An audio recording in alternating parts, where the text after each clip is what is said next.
மாநிலம் கோட்டயம் மாவட்டம் ராமபுரத்தில் நடைபெற்று வரும் ஆடி மாத சிறப்பு நாளம்பல தரிசனம் விழாவில் ஆயிரக்கணக்கான பக்தர்கள் நீண்ட வரிசையில் காத்திருந்து ராமர், லக்ஷ்மணர், பரதர் மற்றும் சத்குருக்கனர் ஆகிய நால்வரையும் தரிசனம் செய்தனர்.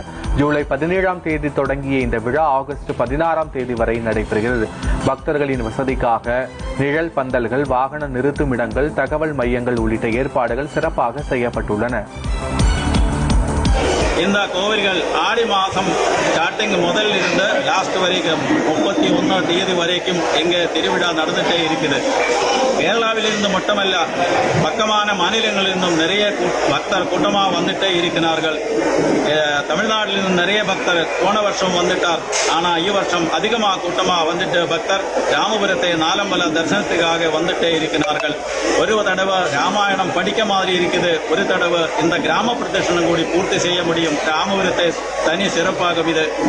ஆனால் இங்க வரும் நமக்கு பக்தர்கள் காலையில் வந்தால் 4 கோவில்களும் தரிசனம் செய்ய முடியும். காரணம், இந்த கோவில்கள் இடையே தூரம் 3 கிலோமீட்டர் மட்டுமே இருப்பதால் வரும் பக்தர்களுக்கெல்லாம் காலையில் இருந்து வந்தால் 4 கோவில்களிலும் தரிசனம் செய்ய முடியும்.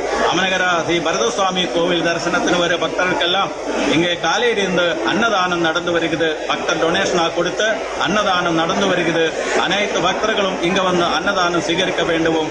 எல்லா பக்தர்களையும் ஆடி மாசமான ராமாயண மாசம், இந்த மாசத்தில் வரும் பக்தர்களுக்கெல்லாம் ராமாயண மாசமான ஆடி மாசத்தில் வரும் எல்லா பக்தர்களுக்கும் ராமபுரம் புண்ணிய பூமியாய ராமபுரத்தைக்கு சுவாகதம் செய்கிறோம், அழைக்கிறோம்.